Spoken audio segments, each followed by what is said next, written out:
wintry morning at Laboratory IA. In fact, it was so cold that Bubbler's little pond had completely frozen up. Just great. Now I can't go swimming today. I was really looking forward to that.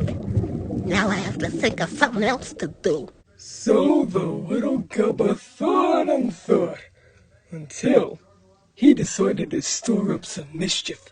He rushed into the laboratory, looking for the first robotical he saw.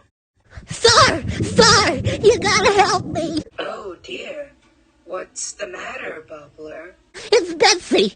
She's stuck on the tracks! The snow was too heavy for her to plow through! You gotta help me get her back! Oh my stars.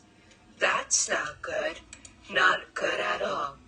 I'll go get Eclipse and we'll help Betsy out with our magical powers.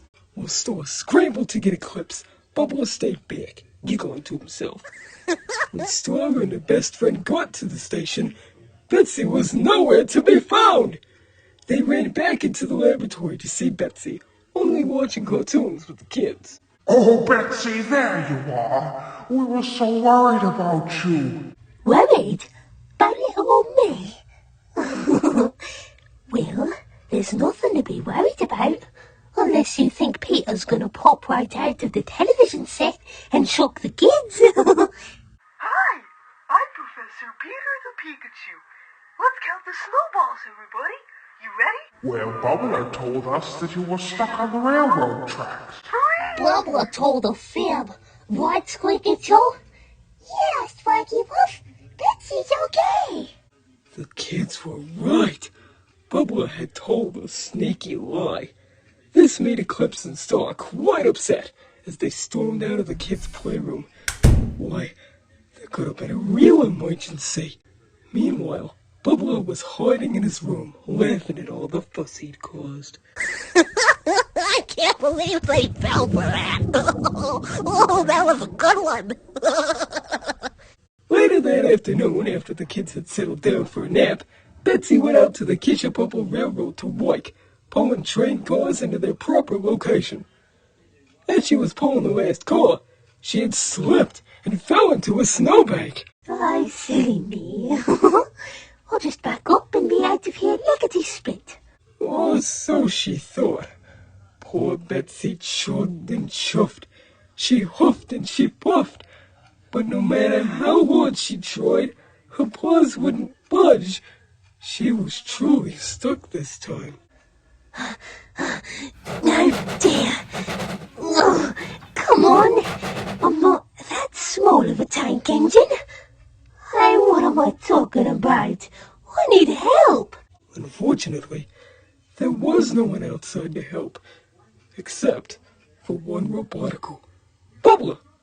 Betsy told him to go get Smokester, the strongest engine of the group.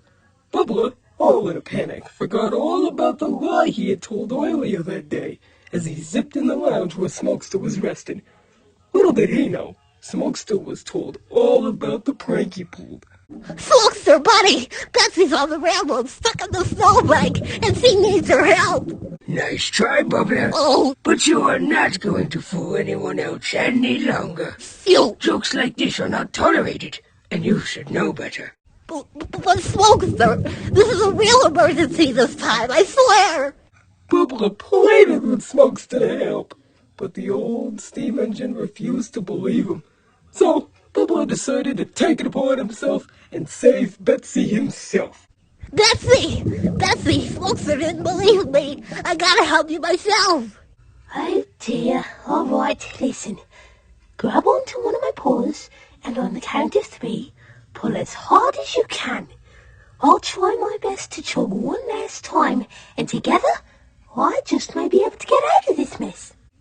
Okay. 1, 2, 3. The duo then pulled and puffed as hard as they could.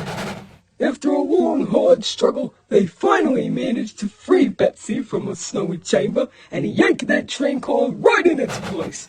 Oh, thank you. You saved my pistons from freezing. Ah, you're welcome. Oh, gosh. I really goofed up earlier, didn't I? I'm sorry for saying that stuff about you. I jinxed it, didn't I? Hey, Bobbler, it's all right. As long as you've learned from your mistake, then I'm not mad. Besides, I don't believe in that jinx and junk. Come on now, let's go tell the folks what you did. So, Betsy and Bubba came back into the laboratory and told Smokester that Betsy was really in need of saving that time. Bubba then apologized to the ones who he had lied to and promised that he'd never do such a thing like that ever again. Bubba truly did learn that what he did was wrong, and if there was ever a real emergency, he wouldn't hesitate to tell anyone. Oh, my pond's still frozen. Oh well.